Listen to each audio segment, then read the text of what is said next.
ఇక అది అట్లా పక్కకు పెడితే ఇక ఎట్టి పరిస్థితుల్లో భేషజాలు లేకుండా పార్టీలకు అతీతంగా అంటే పార్టీల్లో పోటీ చేసే వరకు తర్వాత అప్పటి వరకే గెలుపోవటంలో మట్టికి మాత్రమే పార్టీ ఆ తర్వాత ఎన్నికలు జరిగిన తర్వాత ఈ పార్టీలకు అతీతంగా పనిచేస్తాం, అభివృద్ధి అంటే ప్రజలు ప్రధాన ఎజెండాగా ఉండాలని చెప్పేసి ముఖ్యమంత్రి రేవంత్ రెడ్డి చెప్పిండు. నిజంగా కూడా అట్లా అంటే కేంద్ర ప్రభుత్వం కూడా సత్సంబంధాలు మెయింటైన్ చేస్తా, తర్వాత ఇవన్నీ కూడా చేస్తాం. దీంతో పాటు ఇంకో ప్రధానమైనటువంటి అంశం చెప్పిండు, యూనివర్సిటీలను బలోపేతం చేయాలి, విశ్వవిద్యాలయాలను బలోపేతం చేయడం ద్వారా, ఎందుకంటే విశ్వవిద్యాలయాల్లో రాజకీయాలను కూడా ప్రోత్సహించాలని చెప్పేసి ఒక మాట చెప్పిండు. ఎందుకంటే అక్కడ గతంలో అసలు యాక్చువల్గా విశ్వవిద్యాలయాల్లో నాయకులని ఎన్నికల ద్వారా ఎన్నుకునేటోళ్ళు, తర్వాత ఆయా సంఘాలు ఉంటుండే. ఇప్పుడు అంటే కేంద్రీయ విశ్వవిద్యాలయాలకు సంబంధించి అంటే సెంట్రల్ యూనివర్సిటీలకు సంబంధించి అది జరుగుతూ ఉంది. ఇప్పుడు హైదరాబాద్ సెంట్రల్ యూనివర్సిటీ ఉంది, అక్కడ ఎన్నికలు జరుగుతాయి, ఎన్నికలు జరిగిన తర్వాత ఎవరు ఎన్నుకోవాలి ఇంకా అనేది జరుగుతుంది. అయితే రాష్ట్రాలకు సంబంధించి అప్పుడు చంద్రబాబు ముఖ్యమంత్రి అయిన తర్వాత ఇవన్నిటిని కూడా రద్దు చేసిండు. తర్వాత దీని ద్వారా ఏమవుతుందంటే నిజాయితీ గల నాయకులు, తర్వాత ఇంకోటి ఏంటంటే పార్టీలు జంప్ అయ్యే కార్యక్రమాలు ఇవన్నీ కూడా ఉండకుంటుంటాయి. కాబట్టి యూనివర్సిటీలు ఇక్కడ ఉస్మానియా యూనివర్సిటీ కానీ, అక్కడ కాకతీయ యూనివర్సిటీ కానీ, రాష్ట్రంలో ఉన్నటువంటి 10 యూనివర్సిటీ శాతవాహన కానీ, ఇటు మహాత్మా గాంధీ కానీ, అక్కడ పాలమూరు యూనివర్సిటీ కానీ, తెలంగాణ యూనివర్సిటీ కానీ, ఇట్లా రాష్ట్రంలో ఉన్నటువంటి యూనివర్సిటీలను బలోపేతం చేయాల్సిన అవసరం ఉంది. ఇప్పటికే వీసీలను నియమించడం, తర్వాత టీచింగ్ నాన్ టీచింగ్ స్టాఫ్ని కూడా నియమిస్తాం. 100% అక్కడ విశ్వవిద్యాలయాలను బలోపేతం చేయాలి, విద్యార్థి రాజకీయాలను కూడా ప్రోత్సహించాలని చెప్పేసి ముఖ్యమంత్రి భావిస్తూ ఉన్నారు.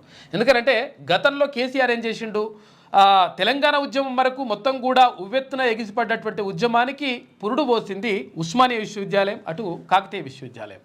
అయితే ఈ విశ్వవిద్యాలయాలకు సంబంధించి ఏం చేసిండు, మొత్తం గేట్లు పెట్టాలి, తర్వాత ఎవరిని రానియొద్దు, ఎక్కడ సభలు జరగొద్దు, సమావేశాలు జరగొద్దు, వాళ్ళకైతే భర్తలు చేసుకోవచ్చు, ఆయనకి ఇష్టం వచ్చినట్టుగా చేసుకున్నాడు. ఇదంతా కూడా మొత్తం కూడా ఒక రకమైనటువంటి కార్యక్రమం జరిగింది.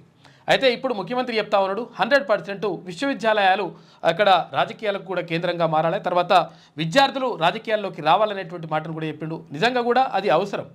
గతంలో ఇక్కడ పివి నరసింహారావు కానీ, తర్వాత ఆ తర్వాత జైపాల్ రెడ్డి గారు కానీ చాలామంది నాయకులు ఉస్మానియా యూనివర్సిటీ నుంచి, తర్వాత వివిధ విశ్వవిద్యాలయాల నుంచి వచ్చినటువంటి నాయకులే. కాబట్టి విశ్వవిద్యాలయాలలో ఇక్కడ విద్యార్థి సంఘాలను బలోపేతం చేయాలనేటువంటి మాట కూడా చెప్పడం జరిగింది. తర్వాత నిన్న ఇక్కడ సిహెచ్ విద్యాసాగర్ రావు గారు అంటే గతంలో ఆయన గవర్నర్ అక్కడ గవర్నర్గా పనిచేసిండు, తర్వాత మాజీ మంత్రి కూడా కేంద్ర మంత్రిగా కూడా పనిచేసిండు, హోంశాఖ సహాయ మంత్రిగా పనిచేసిండు, తర్వాత మహారాష్ట్రకు, తమిళనాడుకు, తర్వాత వివిధ రాష్ట్రాలకు గవర్నర్గా పనిచేసినటువంటి వ్యక్తి. నిజంగా కూడా మచ్చలైనటువంటి నాయకుడిగా చెప్పుకోవచ్చు సిహెచ్ విద్యాసాగర్ రావు గారిని.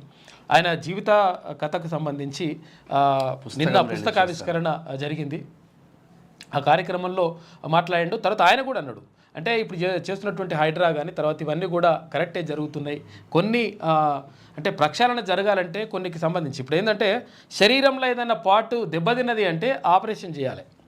ఆపరేషన్ చేయకుండా నేను ఉట్టికి మానిపో ఓం రీం చుప్ అంటే కాదు కదా లెక్క.